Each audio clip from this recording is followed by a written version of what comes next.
Complacidos se encuentren en esta segunda parte, en esta segunda sesión de la clase de hoy, vinculado a la tutela judicial efectiva y otras garantías procesales vinculadas al proceso penal venezolano. Quien les habla es el profesor Ángel Serpa Aponte, y estas clases, pues, la de hoy, dirigida a mis alumnos de la Universidad Central de Venezuela, en la asignatura Derecho Procesal Penal, la sección S, clases estas que la pueden encontrar en mi canal YouTube, Ángel Serpa Aponte, al cual les invito se suscriban. Ya en la sesión anterior habíamos finalizado lo atinente a la, digamos, a la forma de visualizar con un contenido práctico lo atinente a el indubio pro reo, a las hipótesis de extractividad de la ley penal, bien sea por la vía de la ultraactividad o por la vía de la retroactividad.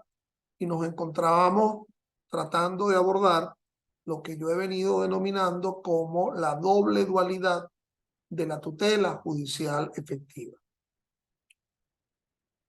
Mis estimados, no nos vayamos a confundir, por ejemplo, a la usanza del artículo 24 de la Constitución Española, en cuyo único artículo se establece el concepto de tutela judicial y el de debido proceso. Como lo verán conmigo, cuando veamos el debido proceso propio, el ejercicio de los derechos conformadores al debido proceso es en la búsqueda del otorgamiento de tutela. ¿Okay? Si no me pidas tanto debido proceso, sino que en realidad, al no darse las pautas del debido proceso, al final del camino el juez no podría tutelar. Y por lo tanto, la conclusión que asumen muchos autores, entre ellos Joan, Pico y Junot y otros autores vinculados al ámbito de las garantías constitucionales del proceso, es que la tutela judicial, el debido proceso solo lo violaría el juez, porque al final del camino, al no cumplir con los derechos conformadores a la garantía del debido proceso, no se puede otorgar tutela.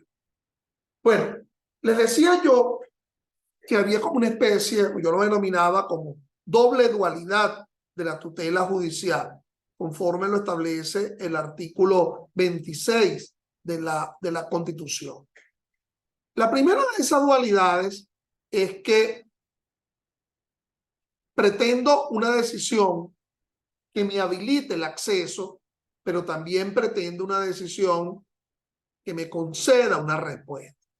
Entonces decía yo en la pasada sesión que alguien, el justiciable, interpone, incoa, opone una pretensión en ese proceso, y que la primera respuesta es la respuesta de admisibilidad. Pero si la respuesta es de inadmisibilidad, que generalmente se denomina desestimación, cuando no se admite se desestima de entrada, entonces esa desestimación o esa inadmisibilidad veremos si hay la posibilidad de interponer un recurso contra ella, porque ya no hay devenir procesal, todo concluiría con la misma. En cambio, si por el contrario lo que se dicta es una decisión de admisión en el proceso penal, ello va a conducir a la fijación de una audiencia. Y luego de tal audiencia es que se decide la procedencia o la improcedencia de dicha pretensión. Es lo que suele ocurrir en la generalidad de los casos en el proceso penal venezolano. ¿Okay? Una audiencia en la cual se decida sobre esa pretensión. Fíjense que la tutela no se concreta al simple acceso a la admisión a través de una pretensión. Dicha respuesta ha de ser asumida como un resultado de rutina, sino como una exigencia de prontitud.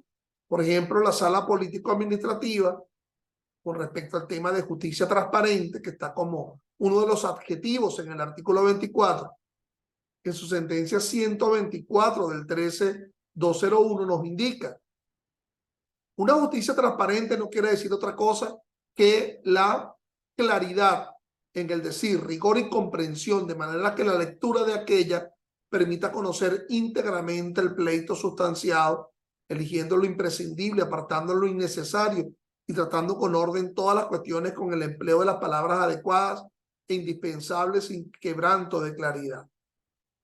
La segunda de esas dualidades, vuelvo a explicar, la primera de esas dualidades es que una decisión de acceso, que se denominaría admisión, en la cual estoy legitimado, digamos, al proceso, y luego espero una decisión de procedencia. O sea, la segunda de esas dualidades alude a la idea de qué es sobre lo cual iría a decidir ese tribunal. Entonces, reconocimiento del derecho desconocido.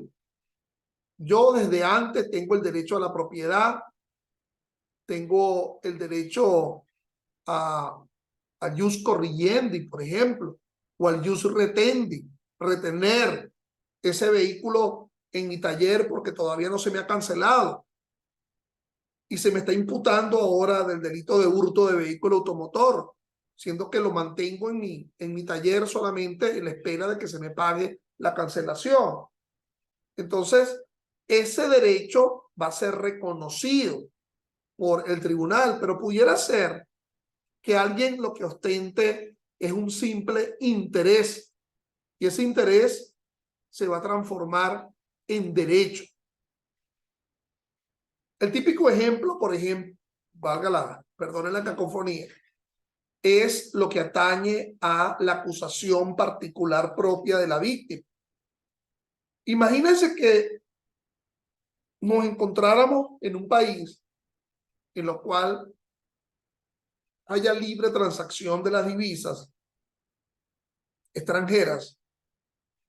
Ustedes dirán, bueno, pero es lo que ocurre efectivamente, sí, pero el caso es que se requiere la importación de esas divisas, puesto que la producción, digamos, en efectivo de las divisas, forma parte de la Reserva Federal, de los bancos extranjeros, de la Reserva de la Comunidad Europea, en el caso de la divisa, el euro o el dólar.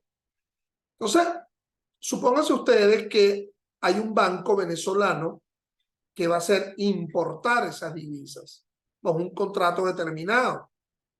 No sé de qué forma sería el pago, sería que le pagó a la vez con otra divisa, en fin, con oro, en fin. Entonces, esas divisas van a ingresar al país por un puerto.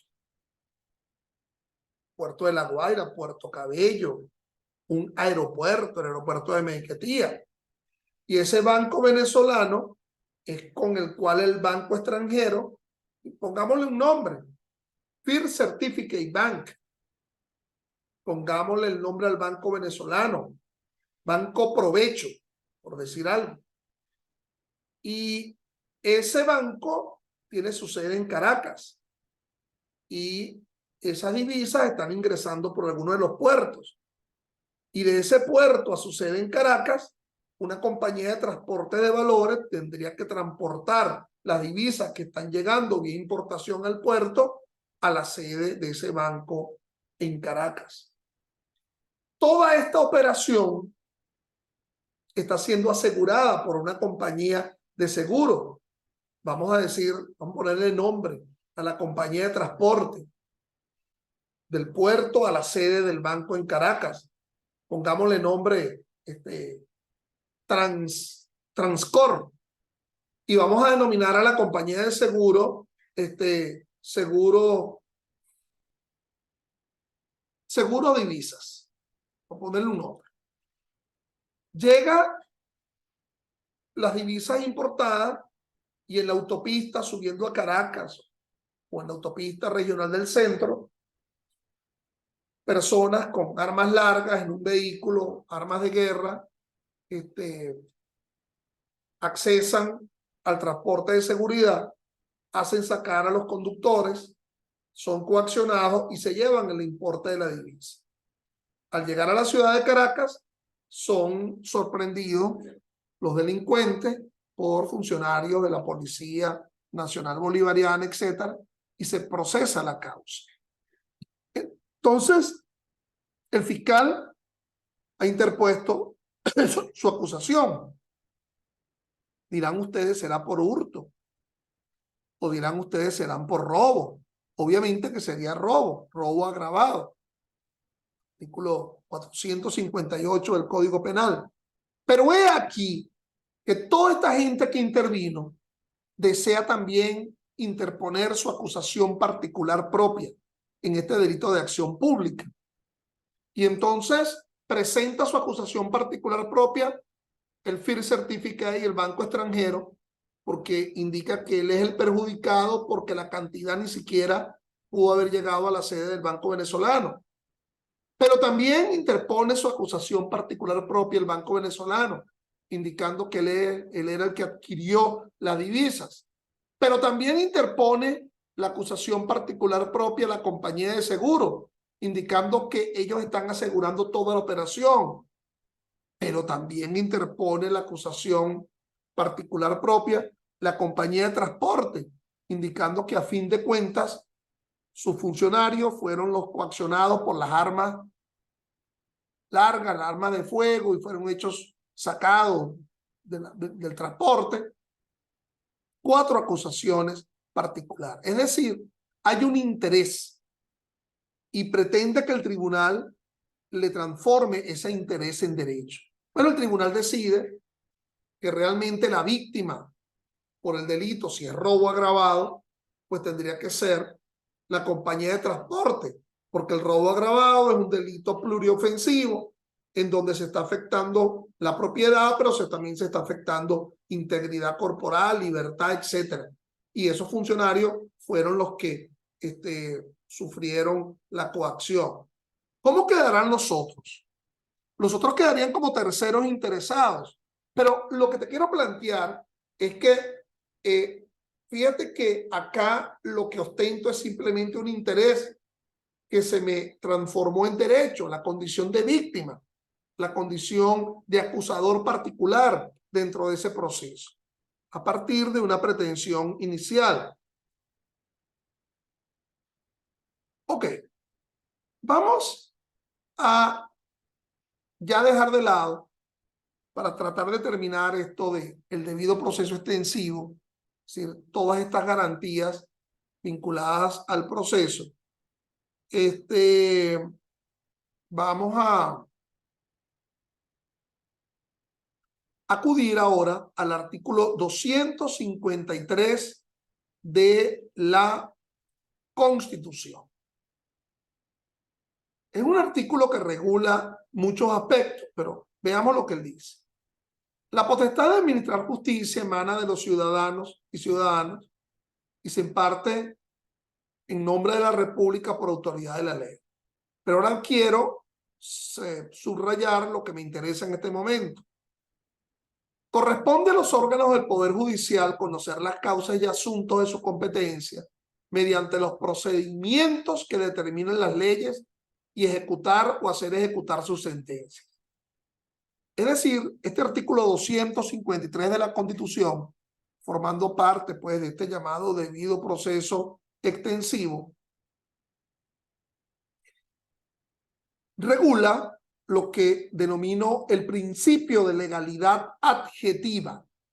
Fíjate que el artículo 49, numeral 6, regula el principio de legalidad sustantiva. Nadie podrá ser sancionado sino sobre la base de un ilícito que esté descrito en previa pauta de ley.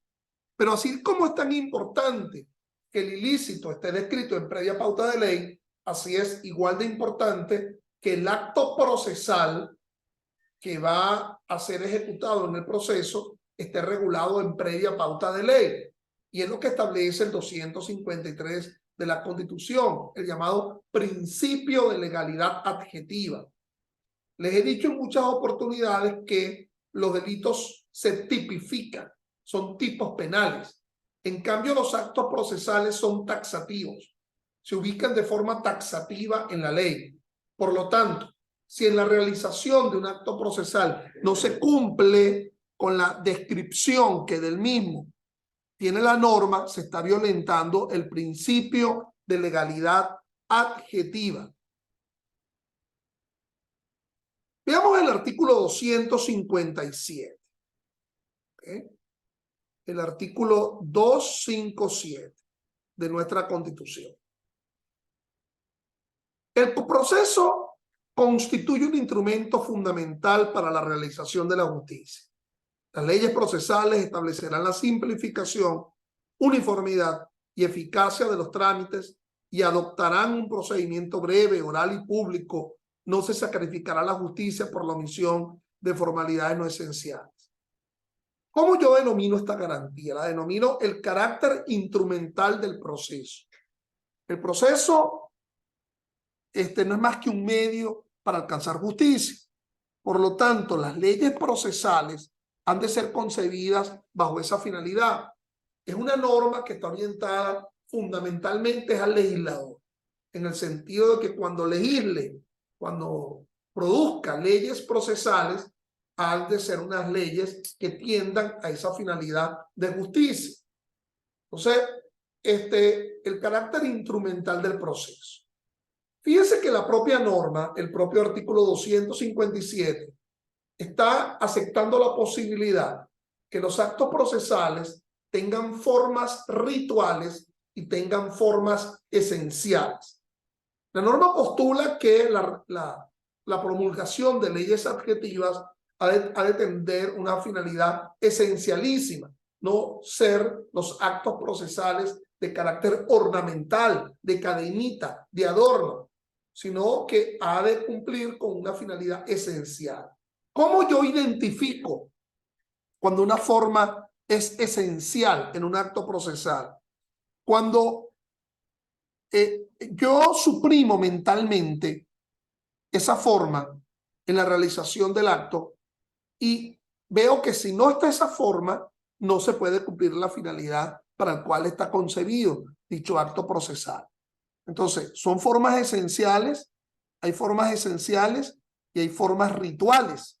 Una forma ritual, yo prescindo de esa forma en la realización del acto procesal y aún si se puede cumplir la finalidad para la cual está concebido.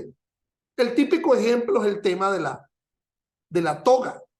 Lo esencial de las partes es que puedan ejercer su derecho de defensa o su derecho de acción. Ahora, si en alguna circunstancia, imagínate tú, Cabimas, circuito judicial, extensión Cabimas, del circuito judicial del estado Zulia, extensión costa oriental del lago, 40 grados en la sombra. El Palacio de Justicia no tiene aire acondicionado. El único defensor para asumir esa causa es ese defensor público. Por cierto, que tiene obesidad mórbida y es hipertenso y no trajo la toga. Entonces, ¿qué es preferible? ¿Que esta persona defienda efectivamente o el ensamuramiento, la formalidad de la toga? Ahora bien, lo que hay que atender con respecto a dicho artículo 257, el proceso como instrumento de justicia, es que jamás puede ser concebido como formas rituales, es decir, formas prescindibles, formas que se pueden dejar de lado, todas aquellas formas que estén vinculadas, por ejemplo, a los principios de favorabilidad interpretativa. Esos principios de favorabilidad interpretativa son el indubio pro reo, el interés superior del niño, el indubio pro operario, por ejemplo. O sea, los principios de favorabilidad interpretativa no pueden ser relajados bajo una consideración de formas rituales. Por otra parte, formas que no son rituales y que son esenciales son aquellas que describan en los actos procesales sus términos, plazos y lapsos.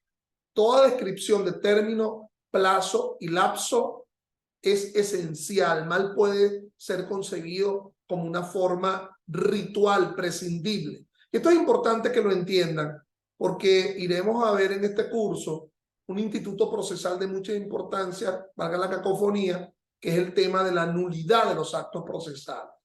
Y bajo diferentes normas del Código Orgánico Procesal Penal, entre ellos el artículo 425, el propio artículo 444, establece que para anular, por lo menos decisiones, el contenido de lo que se va a anular ha de ser un contenido esencial, establecido en una parte dispositiva del fallo y no de un contenido pues netamente ritual del asunto. Pasemos a otra norma, que es el artículo 334 y el artículo 335. Porque aquí yo quiero terminar con el concepto de debido proceso extensivo. ¿Ok? Aquí en este artículo 334 se regula lo que se denomina el control difuso de la constitucionalidad. Por cierto, que yo quiero como tarea que ustedes, mis alumnos, porque lo voy a preguntar en la próxima sesión, se lean la exposición de motivos de la Constitución y me respondan la pregunta de cuántos controles de la constitucionalidad existen. Leyéndose la exposición de motivos de la Constitución que fue publicada inicialmente el 24 de marzo de 2000. En dicha exposición de motivos, el tema de cuántos son los controles de la constitucionalidad. Vámonos con el llamado control difuso, establecido en el artículo 334. Todos los jueces de la República, en el ámbito de su competencia y conforme a lo previsto en esta Constitución y en la ley, están en la obligación de asegurar la integridad de esta Constitución. En caso de incompatibilidad entre esta Constitución y una ley y otras normas jurídicas, se aplicarán las disposiciones constitucionales correspondientes a los tribunales en cualquier causa o de oficio decidirlo conducir. Corresponde exclusivamente a la Sala Constitucional del Tribunal Supremo de Justicia como jurisdicción constitucional declarar la nulidad de las leyes y demás actos de los órganos que ejercen el poder público dictados en ejecución directa e inmediata de la Constitución o que tengan rango de ley cuando colidan con ella. Es decir, estamos hablando del control difuso de la constitucionalidad en atención a lo que establece el artículo 7 de la Constitución. La Constitución es la norma suprema y por lo tanto ninguna ley ni sustantiva ni adjetiva puede contradecir lo que establezca la Constitución. Dice ese artículo que cualquier juez puede ejercer el control difuso de la constitucionalidad, desde un juez de control, desde un juez de municipio, un juez de juicio, una corte de apelaciones, una corte marcial, la sala de casación penal del Tribunal Supremo de Justicia y, por qué no decirlo, la propia sala constitucional. Quien puede lo más, puede lo menos. Si la sala constitucional puede ejercer el control concentrado, también pudiera ejercer el control difuso. Vamos a ver si me explico gráficamente. El juez está atado de manos. ¿Por qué está atado? Bueno, tiene unas esposas. ¿Cuáles esas esposas? La ley, la aplicación de la ley, el Estado de Derecho, la aplicación de la ley sustantiva, la ley adjetiva. Pero él está observando que esa ley, que es ley, que ha sido sancionada y promulgada, contradice a la Constitución. ¿Y cómo él se zafa de esa ley? Bueno, aplicando el control difuso. Ese artículo 334 tiene su parangón en el Código Orgánico, que es lo que se denomina la incolumidad de la Constitución en el artículo 19 del COP. A los que les guste rayar código, al lado del 19 del COP, ver 334 de la Constitución. Y al lado del 334 de la Constitución, dirán ver 19 del Código Orgánico Procesal Penal. La llamada incolumidad de la Constitución. Entonces, ese juez podría apartarse de la aplicación de una ley porque contradiga a la propia Constitución. Vámonos con ejemplos extremos. Imaginémonos que promulguen una ley que establezca una pena máxima de 35 años, cuando lo máximo que establece pues tanto el Código Penal como la propia Constitución es de 30 años. Entonces el juez tendría que apartarse en la aplicación de esa ley. Imaginémonos, para no ubicar un ejemplo solamente de derecho sustantivo, imaginémonos un ejemplo de derecho adjetivo. Imaginémonos que hay una ley que indique que se puede aceptar una prueba que aún haya sido obtenida en violación al debido proceso cuando se trate de satisfacer derechos colectivos nacionales.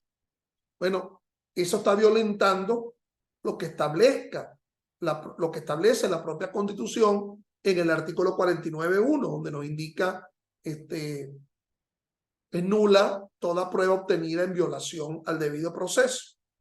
Entonces, ese juez se aparta de esa norma. Por cierto, que volveremos sobre este tema cuando hablemos de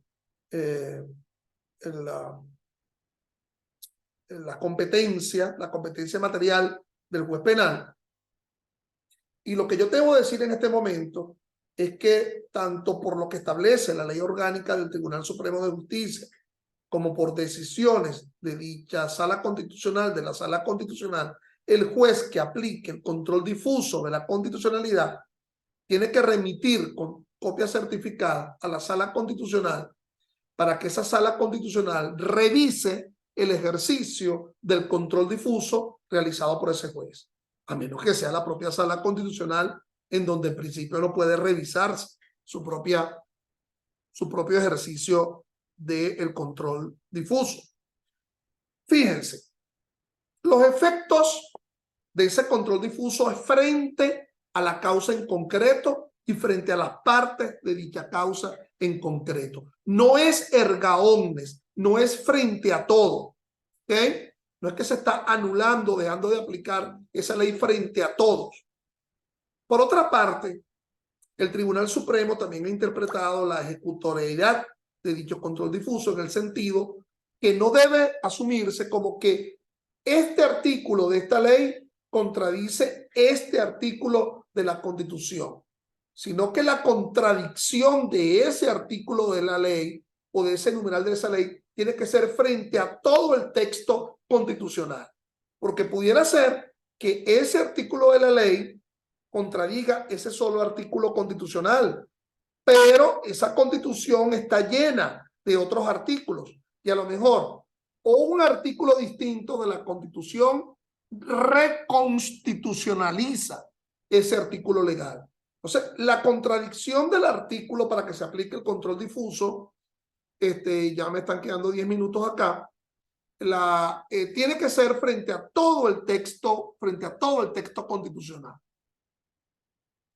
Veamos el otro control, el control concentrado, 335 de la Constitución. El Tribunal Supremo de Justicia garantizará la supremacía y efectividad de las normas y principios constitucionales.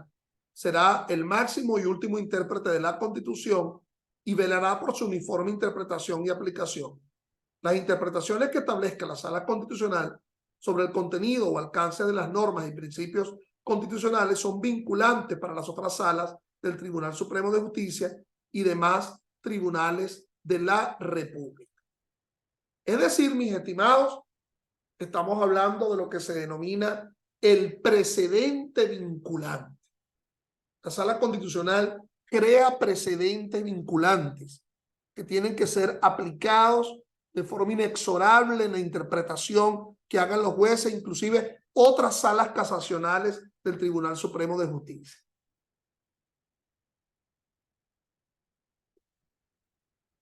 ¿Por qué decide una sala constitucional? ¿Cómo se accede a dicha sala constitucional? De muchas formas. Bien sea que se interponga un amparo contra un pronunciamiento dictado por un tribunal superior, en nuestro caso, las Cortes de Apelaciones, que no tengan un recurso ordinario, como por ejemplo el de casación. O pudiera ser que se solicite la revisión constitucional de una sentencia, de un fallo, como lo establece el artículo 336, numeral 10 de la propia Constitución y la Ley Orgánica del Tribunal Supremo de Justicia.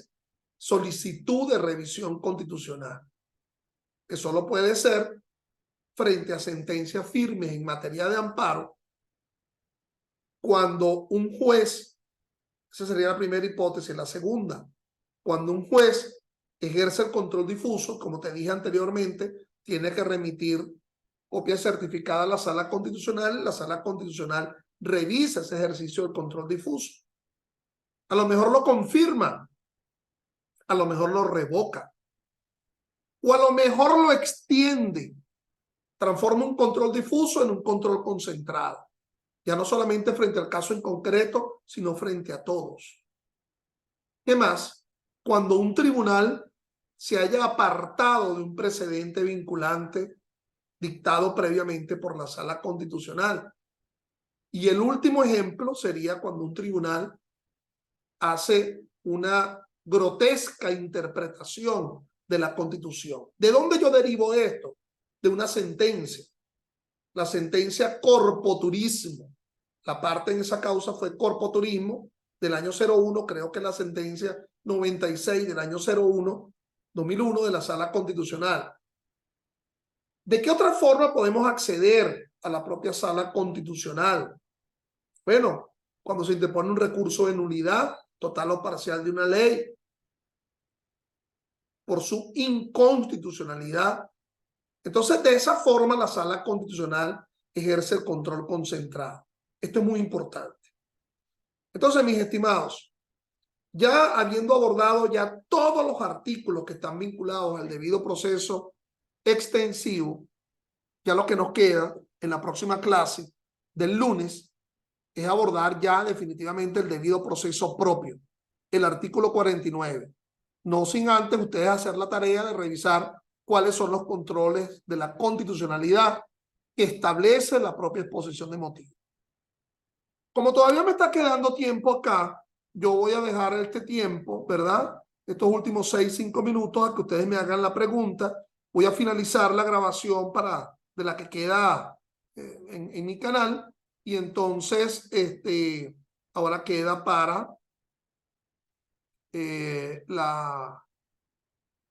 queda para que ustedes me hagan la pregunta. Gracias.